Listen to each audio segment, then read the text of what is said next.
Hello and welcome to my channel.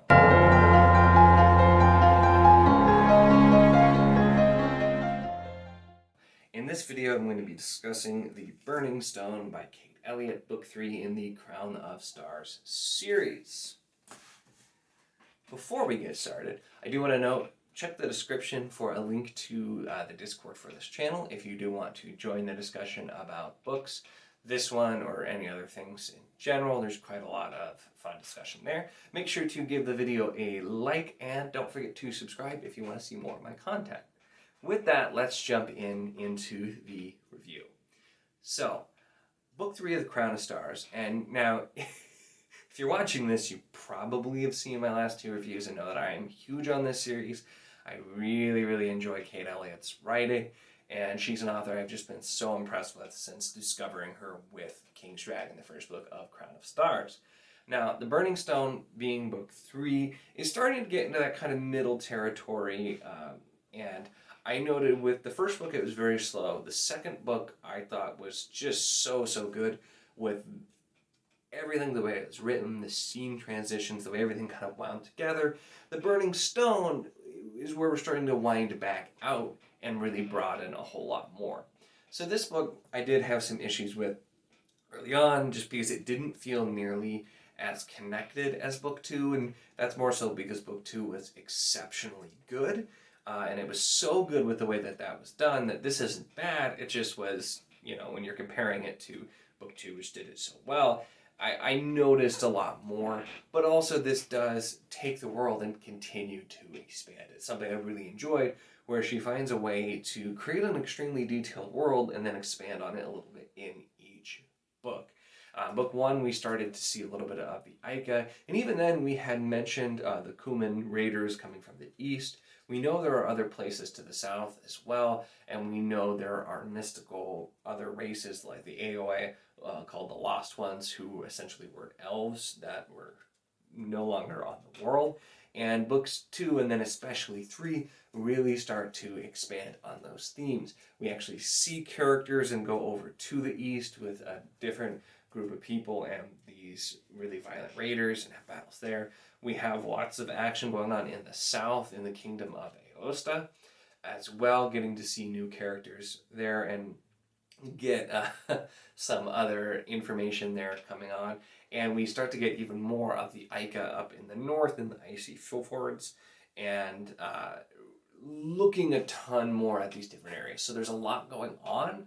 And this is the book where it really does, it started in book 2 for sure, but it really shows more where the focus of the series is. Even though we have a lot of characters, it's become more that Lyath is the main character, and her husband, Songlot, also very important. And book 3 reveals a lot of why those two people are so imperative to the story. And there were some points where I was a little sad that I wasn't seeing characters that I wanted to see as much. But the ending, oh my gosh, the ending of this book was so good. It literally, I was reading, and I don't usually actually comment on ratings in my reviews, but I usually will rate on Goodreads. And book 1 was 4, book 2 was 5. I was feeling almost that this was a 3 until the ending and immediately jumped up to a 4.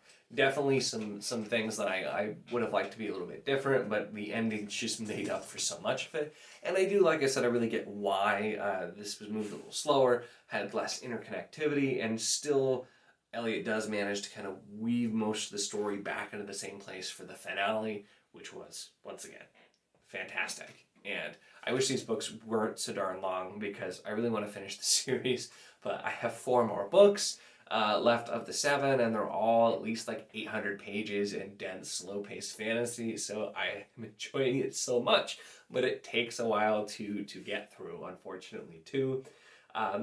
Anyway, back to the story, though. We really are focusing on Lyath and Songlot, and the big thing that happens in this book, too, is right off the bat, what you think is going to happen doesn't happen. And it was just kind of interesting because, and this is going to be, at this point I will note, this is book 3, so my comments very well may be minor spoilers for books 1 and 2. So if you've not watched those, I would recommend, or if you've not read those books, I'd recommend having some caution here as I get into a bit more details without spoiling book 3 specifically. But we have in book 2, Leith is able to basically see this sorcerer who's an AI sorcerer, and he's told her that if she finds out how to get to him, he'll train her in her magic. The art of the mathematician is kind of what her father did, but she has this fire magic, and he says he'll train her. Very beginning of book 3, looks like that's the direction it's going, and we go a completely different direction. And it was kind of jarring, but the reason I bring that up is because while that made more sense for the story, that like, yep, this was set up in book 2, this is what she's gonna go do, it's not what the character would have done. And the choice that the character makes is very true to that character and very believable. And it probably would have been easy to overlook if it did the thing you expected, but it actually, even though it is probably makes less sense for the story until a lot later on with her plotline, it worked for the character, and I still think it worked out.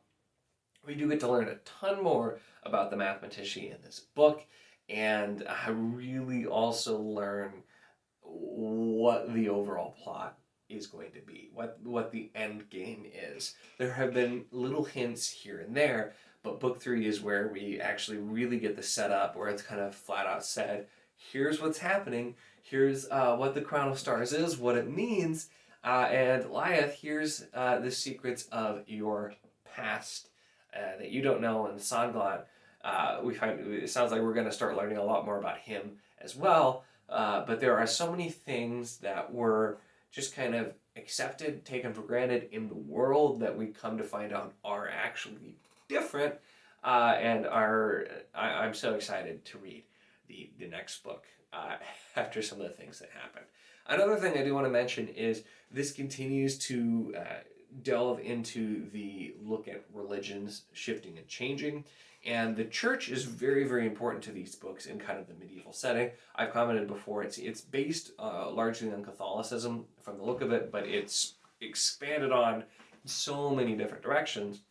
We've had, starting in book 2, some characters who, actually no, it did start in book 1, so a lot of continuity, but there's been this new theory about what happened to Dyson, who's kind of like the Jesus in this world, and what actually happened around his death, essentially. So this is looked at as being heresy, and it's kind of starting to spread.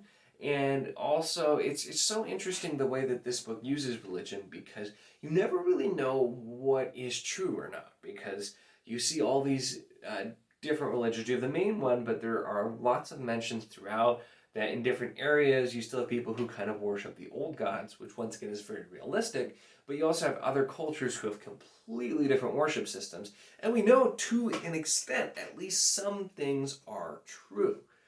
We've seen saints intervene in certain circumstances. We've seen some mythical creatures that do exist, and so it's so interesting because we don't know what's actually real and what's not with these religions, and it sounds like some of it's been kind of twisted or things have been hidden, and so it just delves you so much even deeper into the world. And I stand by that this series is just some of the best world building that I have seen. It's not on nearly a big scale as some other series like Wheel of Time or like Malison, where both are much, much bigger with the scale, but it's really taking a look at mostly the twin countries, Wendar and Vari, but then expanding the world little by little, every book in very reasonable ways, and just showing you more of what's going on, and just building this smaller world in so much detail. And of course, we got to know and got to see a lot more of different groups of people and different places that had been mentioned before. And at the end of book 3, there's also a couple of mentions of another far off group of people, some other creatures. So once again, just kind of showing as it's building. And that's really what you get with each Crown of Stars book so far, is it takes the base, it takes some things that are familiar, and then it expands on them, goes different ways with it, and just continues to build you deeper into this world. Now, a couple of complaints that I do have to mention specifically about this book. And the number one thing, like I said, it did go a little slower for me. It didn't feel quite as connected at parts. But the things that really actually annoyed me is I don't know if this has been in the other books, but it annoyed the heck out of me. Everybody constantly saying hush to everyone. Everyone is always telling someone else to hush. Like, it was so much, and it's not like I'm a huge deal, but it just drove me nuts. I was like actually getting really annoyed. I'm like, oh my gosh, stop telling people to hush. So that was really annoying. And there were several plot lines that involved some angsty teens and them really like lusting after others, and me having to hear about that. And I did not care about that. It did make sense for the characters that it would happen that way, but I got real sick of hearing about it. Characters who were just like, fawning over this other character that they can't be with or want to be with or this. That got a little bit tedious for me. But this was overall a very good book. Not quite as good as Prince of Dogs until the end, because the ending of book 3 was the best end so far by like a lot. It was so good. And it just really has me excited, and I'm so tempted now to read the next book. But I have so many other things I have to read. I probably am going to be taking a little bit of a break from Crown of Stars just because it is taking so long, and with some buddy reads that I'm doing, as well as just some other series that I want to get to reading. I think I'm going to have to put this a little bit on the back burner, but I definitely will be continuing with these videos for all. So let's again read Crown of Stars. It's fantastic, and then you can catch up, and then by the time book 4 comes out, if you start reading now, maybe you'll be ready for book 4. If you enjoyed this video, don't forget to give it a like, and if you want to see more of my content, then make sure to subscribe. Once again, if you want to chat about this book or any other books, jump down into the Discord and join us for the fun.